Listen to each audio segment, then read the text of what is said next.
Hello everyone. We already covered 11 topics from our HCP syllabus. Let's move on to the next topic, that is topic number 12, drug distribution system in hospital, from part 1, that is hospital pharmacy. There are various ways or routes of distribution or dispensing of drugs in the hospital. Okay. या topic मध्ये आपण एखाद्या hospital मध्ये drug distribute कसं करायचं हे आपण शिकणार आहोत. ओके, म्हणजे ड्रग आपण डिस्पेन्स कुठल्या कुठल्या पद्धतीनं आपण करू शकतो हे आपण या टॉपिक मध्ये डिटेल मध्ये बघणार आहोत. ठीक आहे. There are two ways of dispensing the medicine in the hospital. Okay, those are ambulatory system or ambulatory service, that is OPD department, outpatient department, and non-ambulatory service, that is IPD department, means inpatient department. Okay, ambulatory services, the word ambulatory means what? Movable. Okay, means a patient is movable from one place to another place is nothing but the ambulatory. Okay, म्हणूनच याच्यावर एक शब्द तयार झालाय, ambulance.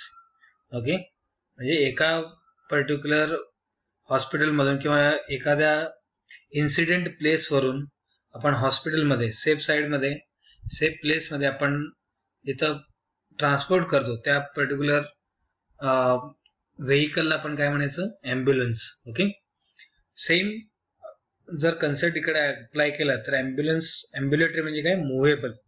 Okay, OPD department. OPD department मध्ये आपण काय करतो? ट्रीटमेंट एखाद्या फिजिशियन कडून घेतो आणि त्याचं पूर्ण कोर्स आपण मेडिसिन रिलेटेड जो कोर्स आहे ते आपण आपल्या घरी कंप्लीट करतो, त्याला आपण काय म्हणायचं? Out patient department. नेक्स्ट आहे non ambulatory service, that is IPD department, म्हणजे in patient department. In patient department म्हणजे काय? Hospitalise patient. ओके, आपण वन बाय वन बघूया. ambulatory service, that is OPD department. त्याचं डेफिनेशन दिलंय, डिफाइन OPD सर्व्हिस किंवा OPD department असं question येऊ शकतं. Out patient are not occupying beds in the hospital or clinics, but after consultation and diagnosis treatment is given without admitting to the hospital. Okay, असे patient जे की हॉस्पिटलमध्ये bed occupy करत नाहीत, म्हणजे बेड ऑक्युपाय म्हणजे आपल्या रजिस्टर करत नाहीत किंवा त्या ठिकाणी राहत नाहीत. ठीक आहे, हॉस्पिटल किंवा क्लिनिक मध्ये, पण ते कन्सल्टेशन घेऊ शकतात. ओके, आणि डायग्नोसिस किंवा ट्रीटमेंट घेऊन ते हॉस्पिटलमध्ये ऍडमिट न होता सुद्धा त्यांचं ट्रीटमेंट चालू राहतं. Okay, duties of OPD department काय असू शकतात बघा. काय ड्युटीज असतील? Primary care, it deals with majority care for daily personal health needs. This includes health maintenance. Okay, primary care मध्ये. Next आहे referral or tertiary care. This is not explanatory, but it means care beyond the primary care. Okay, care beyond the primary care म्हणजे काय? tertiary care. Emergency care, these services are provided for immediate medical attention or in case of accidents.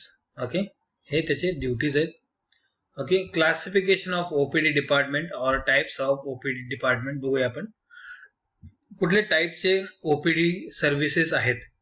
Okay, number 1 आहे emergency out patient. Okay, 24 hour services are given to those patient who requires immediate care for the survival. Okay, अशा condition मध्ये सगळे emergency diseases असतील, त्यामध्ये heart attack असेल, okay, म्हणजे cardiac related सगळे disease असतील, ऍक्सिडेंट्स असतील, शॉक थेरपी असेल, बर्न केस असेल. ठीक आहे, यामध्ये स्पेशली ऑर्थोपेडिक हॉस्पिटल असतील, यामध्ये ते इन्क्लूड होतात. 24 hours वर्क करणारे, त्याला आपण इमर्जन्सी अँड ट्रॉमा सेंटर सुद्धा म्हणतो. ओके, नेक्स्ट आहे रेफर्ड आउट पेशंट, रेफर केलेले पेशंट जे असतात.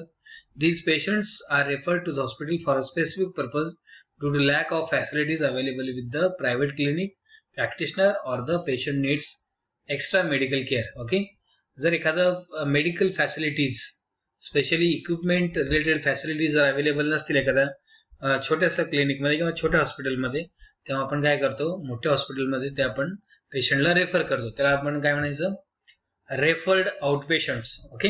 नेक्स्ट आहे special outpatient. After completion of general checkup, the patients are asked to go for clinical, pathological or radiological examination for accurate diagnosis. Okay. Clinical checkup साठी, पॅथोलॉजिकल म्हणजे कुठली, सगळ्या तुमच्या urine analysis पासून ते स्टूल एक्झामिनेशन, त्याच्यानंतर ब्लड सॅम्पल्स असतील, CBC studies असतील, या ठिकाणी आपण पॅथोलॉजिकल लॅबोरेटरीज मध्ये पाठवतो. त्याच्यानंतर रेडिओलॉजिकल म्हणजे एक्सरे ऑब्झर्वेशन असतील. ओके. या ठिकाणी आपण पाठवतो. A medicine or concise of medicine is given for to him after receiving the test report. Test report पाहिल्यानंतर आपण फर्दर मेडिसिन्स आपण किंवा further way of treatment start करतो. ऑलराइट. नेक्स्ट आहे general outpatient. This patient come for checkup and medicine is prescribed to him. They may either undergo minor surgery, superficial dressing at the hospital in some general hospitals. Okay. General out patient असं म्हणतो आपण. हे 4 types आहेत OPD डिपार्टमेंटचे. कुठले, emergency out patient, referred out patient, special out patient and general out patient. Okay. आता OPD डिपार्टमेंटचं location कुठं असलं पाहिजे नेमकं हॉस्पिटलमध्ये. ओके. ते आपण बघूया. Location of out patient dispensary. Dispensary सुद्धा आपण म्हणतो. Despite no specific rule for location, the dispensary is preferred near the main entrance. असं काय स्पेसिफिकेशन नाही आहेत की कुठं असलं पाहिजे, पण डिस्पेन्सरी कुठं असलं पाहिजे नेमकं बघा. Near the main entrance of the OPD block or location must be easily accessible to the patient. जिथे की पेशंट इझिली मुव्हेबल होऊ शकतं त्या ठिकाणी आपण शक्यतो ओपीडी चालवतो. एंट्रन्सला, मेन एंट्रन्सला तुमचं ओपीडी असतो. Okay. If OPD is running in a individual premises or building, a separate pharmacy is said to required to dispense the medicines. Okay. जर ओपीडी साठी एक वेगळं लोकेशन असेल किंवा वेगळं बिल्डिंग असेल तर त्या ठिकाणी सुद्धा आपलं सेपरेट फार्मसी शॉप रन व्हायला पाहिजे. ओके. आता लेआउट कसं असलं पाहिजे बघा. Ideal dispensary, ideal OPD department कसं असलं पाहिजे. ओके. त्यामध्ये आपलं मेडिसिन फॅसिलिटी कसं असलं पाहिजे बघा. म्हणजे मेडिकल शॉप कसं असला पाहिजे. A separate waiting room with an appropriate sitting facilities. इथं दिलेलं आहे बघा waiting room. Okay. Sufficient number of services, Windows and separate facilities for woman असले पाहिजे असं म्हणतात ते. Okay. Provision of sufficient light and ventilation is must. Okay. Spelling वगैरे छोटे छोटे असतात, काही प्रिंटिंग खूप छोटे असतात, त्यामुळे शक्यतो मेडिकल जिथं असतं आपलं मेडिसिन गॅलरी जिथं असतं तिथं वेल व्हेंटिलेटेड आणि वेल लाईट मेंटेन असलं पाहिजे. Civil aspect must be considered to carry out all dispensing activities. Okay. म्हणजे इझिली अप्रोच होणार हे प्लॅटफॉर्म असलं पाहिजे. ओके. आता हे सगळे मेडिसिन प्लॅटफॉर्म आहेत. हे सिंक विथ टॅप आहे. ओके. काही मेडिसिन आपल्याला बनवून द्यायचे असतील तर. ओके. हे प्रिपरेशन टेबल्स आहेत. ओके. हे table and chair for pharmacist. हे एंट्रन्स आहे. हे वेटिंग रूम आहे. इथून ऍक्च्युअल आपण डिस्पेन्सिंग ऑफ मेडिसिन करतो. याला आपण काय म्हणायचं, डिस्पेन्सिंग विंडो. हा पर्टिक्युलर एरिया डिस्पेन्सिंग विंडो. आणि हे सगळे काय स्टोरेज रॅक्स. ओके. कळतं. हे लेआउट ऑफ डिस्पेन्सरी और design of an ideal OPD department. Okay. Design लक्षात ठेवा, एक्झामला येऊ शकते. Receipt and issue system in OPD dispensary. Okay. आता या ठिकाणी आपण एखादं मेडिसिनची देवाणघेवाण कसं करू शकतो. Okay. Receipt and issue system. Okay. Receipt in terms of orders and issue in terms of medicines. Okay. आता आपण बघूया receipt and issue system in OPD dispensary कसं असतं, म्हणजे मेडिसिनची देवाणघेवाण आपण कसं केलं पाहिजे याचे काही पॉइंट्स दिले त्यांनी. A patient takes prescription written by the physician. पहिल्यांदा काय करतो पेशंट, त्याचं फिजिशियन कडून प्रिस्क्रिप्शन लिहून घेतो and he comes to the pharmacy where the medicines were dispense by the pharmacist. आणि अशा ठिकाणी येतो तिथून त्याला सगळे मेडिसिन मिळतात. त्याला आपण फार्मसी गॅलरी म्हणतो. ओके. इथे एक वेल क्वालिफाईड फार्मासिस्ट असतो, तो तुम्हाला मेडिसिन डिस्पेन्स करतो. The pharmacist will ensure that the prescription in case of waiting patient numerically arranged and ensure the right patient gets right type of medicines. Okay. As per the sequence तो pharmacist काय करतो, सगळे medicines arrange करून देतो आणि त्या पेशंटला carefully तो देऊन टाकतो. The medicine is labelled in a container to dispense. Okay, specially box तयार करतात किंवा काही इन्व्हलप तयार करतात, त्यामध्ये तुमचे मेडिसिन तुमच्या नावानुसार त्यामध्ये ठेवलं जातं. त्यावरती फ्रिक्वेन्सी कसं आहे, कसं घेतलं पाहिजे, सगळे डायरेक्शन लिहिलं जातं. Okay, appropriate instruction have been given to by the pharmacist regarding dispense medicines. Okay, instructions सुद्धा त्यावरती दिलेले असतात, how to take it. Okay, आणि कशा सोबत अवॉइड केला पाहिजे, पथ्य काय असतात, सगळं त्यामध्ये इन्क्लूड करण्यात येतं. Final related records were maintain by the pharmacist. Okay, हे सगळे जे आपण स्टेप्स केले वरते नंबर 1 to नंबर 4, हे सगळे रेकॉर्ड्स तो फायनली काय करतो, एका रेकॉर्ड बुक मध्ये मेंटेन ठेवतो. ठीक आहे, हा झाला तुमचा एम्ब्युलेटरी सर्व्हिसेसचा पार्ट. ओके, नेक्स्ट पार्ट आहे आपला non ambulatory service, that is IPD department. Let's see the definition.